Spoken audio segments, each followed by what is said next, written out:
vuba cyane tuca tubakominika dutangure rero iyo faze ya kabiri. Iyo faze ya kabiri tuzokwegeranya imitahe dutembereye muri iki gihugu cyacu cy'u Burundi, tuzonagenda n'ibihugu byo hanze muri diaspora naho bashobore gutanga imitahe. Ibyo byose tuzobibamenyesha vuba bwango, muga kujya twabibabwiye abarundi duteye imbere, dutera imbere twese. Ivyo rero mu byitege.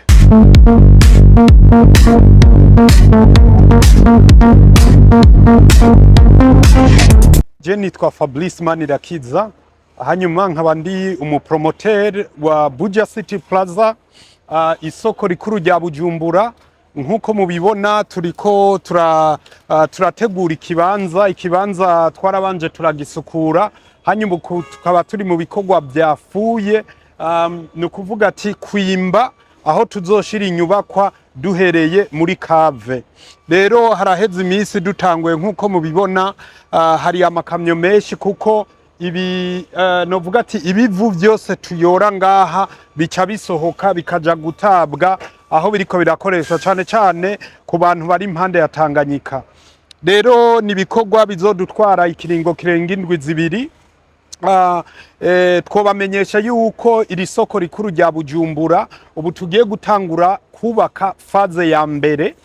Ni projet izobigizwe canke n'umugambi uzobugizwe n'amafaze canke imice indwi nkuko byagiye biravugwa. Rero uwo muce wa mbere aha hose mubona hariko harimbwa niho uzoba wicaye. Rero nkuko mwagiye murabibyumva, ni umugambi tugira Imana leta mvyeyi, leta nkozi yashimye, hanyuma ishima kuduherekeza. Iyo mvuze ati kuduherekeza, aha mbashatse kuvuga b'abanyamitahe bose, b'abarundi bose bipfuza kuja muri kijya kigega cha One Africa Investment Fund. Murumva rero ko leta yashimye kuduherekeza, muga turacafise uruhara rwo gushira mu ngiro ibi bikorwa. Aha mbashatse kuvuga kuvyubaka no kubitegura bivanye na ya vision twagiye turababarira.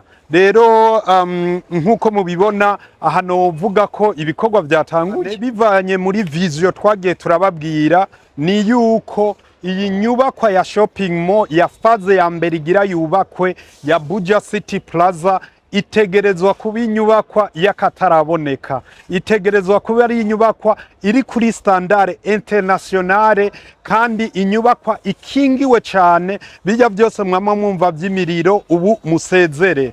Ni inyubakwa izobigeretse gatanu, ikabirimwo kave canke parking yo musi. Ni inyubakwa izobirimwo ubuhinga bwa none, kujya nababwiye ubuhinga bukingira imiriro, ubuhinga burimwe ivyuma byo kuduza abantu hejuru, ubuhinga burimwe ibyo byose bituma novuga ati bwa Burundi ya vision y'ibihumbi 2050 mutangura kuyibona ko ari impamo.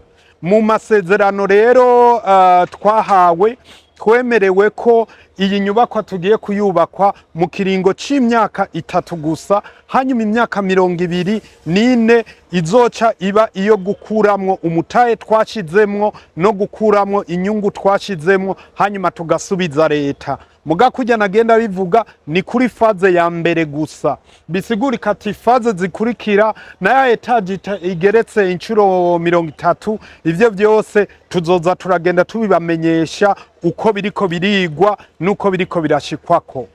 Uko bipanze iyi faze ya mbere ni kujya nabibabwiye izokubakwa mu kiringo c'imyaka 3. Mugabo mwebwe abarundi muriko muradukurikirana, mwebwe abo bipfuza gushora imitahe muri uwo mugambi, mu gihe dushoboye kuronka amafaranga yose yifaze ya mbere, imiliyaridi zirenga 95 mwagiye muravyumva kuri iyi faze ya mbere gusa.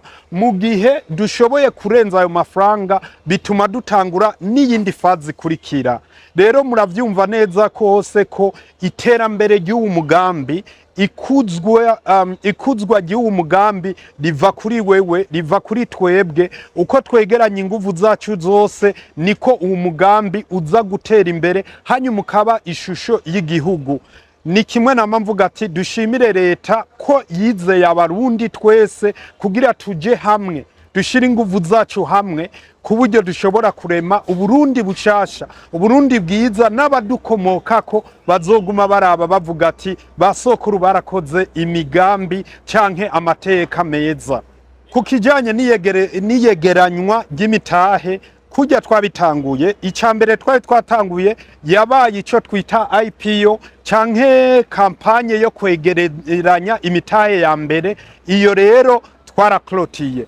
Ubu rero inyuma y'imisi mikeyi cyane tugira twugurure faze ya kabiri yo kwegeranya imitahe. Mwumve neza ko abajemwo kare bagiye kuzoronka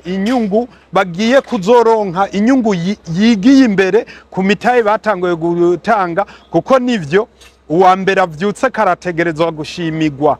Rero vuba cyane tuca tubakominika dutangure rero iyo faze ya kabiri. Iyo faze ya kabiri tuzokwegeranya imitahe dutembereye muri iki gihugu cyacu cy'u Burundi, tuzonagenda n'ibihugu vyo hanze muri diaspora naho bashobore gutanga imitahe. Ivyo byose tuzobibamenyesha vuba bwango, muga kujya twabibabwiye abarundi duteye imbere, dutera imbere twese. Ivyo rero mu vyitege.